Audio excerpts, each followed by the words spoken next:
이사야서 6장에서 우리가 주목해야 할 부분 두 가지는 이사야를 부르셨던, 이사야가 소명을 받던 그 순간에 보았던 환상과, 그리고 여호와의 심판의 끝에 극심한 환난과 고통의 끝에 그래도 베어낸 나무의 밑둥같이 남아있을 그루터기, 바로 그것에 대한 말씀입니다. 남은 자들에 대한 이야기를 지난 시간에 잠깐 드렸는데요. 심판을 하는 가운데에도 그 남은 자들을 위한 하나님의 긍휼과 은혜를 남겨놓으신다 말씀드렸습니다. 바로 그것과 통하는 의미라고 할 수 있겠죠. 먼저 이사야가 본 환상에 대해서 함께 나누겠습니다.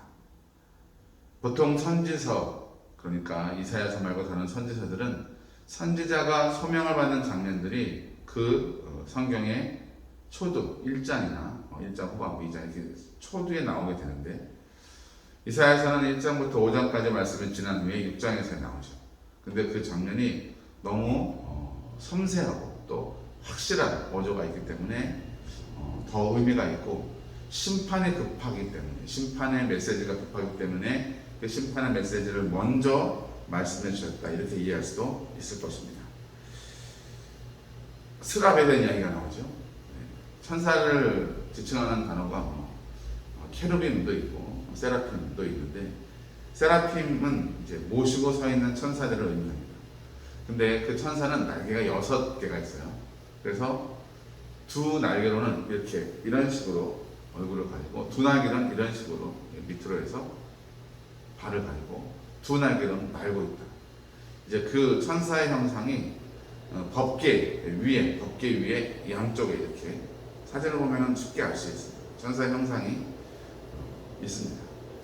그러면서 거룩하다 거룩하다 거룩하다 만군의 여호와여, 찬양하는 모습이 나오고, 또 그 환상을 보고 있는 그 모습을, 그 광경을 보고 있는 이사야가 나는 입술이 부정한 자로다, 하로다 내가 입술이 부정한 백성 가운데 거하면서 하나님을 배웠으니 내가 죽겠구나, 이런 생각을 하는 거죠.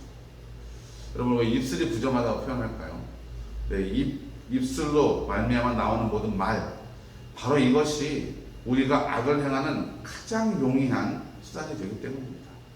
입술로 저주하고, 입술로 비난하고, 입술로 미워하고, 입술로 누군가를 공격하죠. 교명한 말. 다른 사람이 아닙니다. 바로 나, 그리고 우리가 되겠죠. 하지만 그때 천사가 제단에 핀 수치를 가지고 와서 이사야의 입술에 댑니다. 이 찬송가 가사에도 제단 숯불 내 입술에 드니 어찌 주저할까 주여 나를 보내시옵소서. 그때 음성이 들립니다.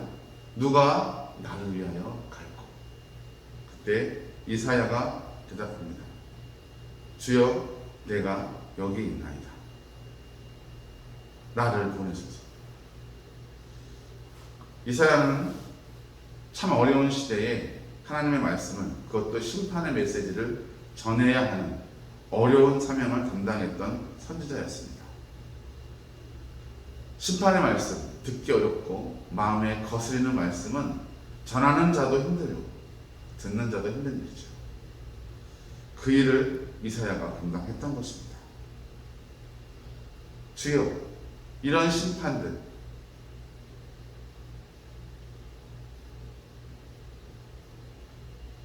하나님께서 이 사람들을 심판하시고 하나님께서 이 백성들을 멀리 쫓겨 보내실 때에, 포로로 보내실 때에 그 100의 10분의 1이 남아있어도 그것마저도 하나님이 쓸어버리시겠다, 이런 메시지를 선포해야 하는 이사야는 참 마음이 아팠을 것입니다. 그러나 그 심판의 메시지 마지막 13절에 그래도 그렇게 모든 것이 다 배임을 당해도 나무를 베고 나면 그 밑둥은 남잖아요. 그렇죠? 아, 여기가 나무가 있었구나 정도는 알 수 있는 밑둥이 남는데, 그게 남는 것처럼 그 그루터기, 그걸 그루터기라고 하죠. 그 그루터기, 바로 그것이 거룩한 씨가 될 것이다. 그 거룩한 씨가 그 땅에 그루터기가 될 것이다 말씀하고 있는 것입니다. 여러분, 우리는 신앙생활 하면서 여러 환경적인 요인들을 탓할 때가 많죠. 그러나 정말 기본으로 또 근원적으로 들어가서 하나님 앞에 또 말씀 앞에 서면 핑계할 수 없을 것입니다. 우리에게 주어주신 이 믿음을 오늘도 바르게 잘 지켜가며 하루를 신실한 마음으로 섬기며 또 승리하시는 복된 성도들 되시길 주의 이름으로 축복합니다. 기도하겠습니다. 하나님, 이사야를 부르시고 그에게 이스라엘 백성들을 향한 심판의 메시지를 담아 사명자로 보내시는 하나님, 그리고 그 메시지를 전해야 하는 이사야의 모습을 살펴보았습니다. 우리에게도 죄악이 여전히 남아 우리 입술로 하나님을 찬미하며 축복하고 또 그 입술로 누군가를 저주하며 악독한 말로 죄를 짓는 우리를 불쌍히 여겨주시고, 우리도 제단 숯불로 우리의 입술을 정하게 하사 사랑하는 말, 섬기는 말, 누군가를 축복하는 말, 주님께 영광 돌리며 생명을 구하는 귀한 말들로 우리의 생각과 입술을 채워 주시옵소서. 그래야 우리의 죄악을 씻겨주시고 우리 하나님이 기뻐하시는 복된 삶으로, 사명자의 삶으로, 거룩한 하나님을 찬양하게 부족함이 없는 거룩한 백성으로 하나님 인도하여 주시옵소서. 이 모든 말씀 예수님의 이름으로 간절히 기도드리옵나이다. 아멘.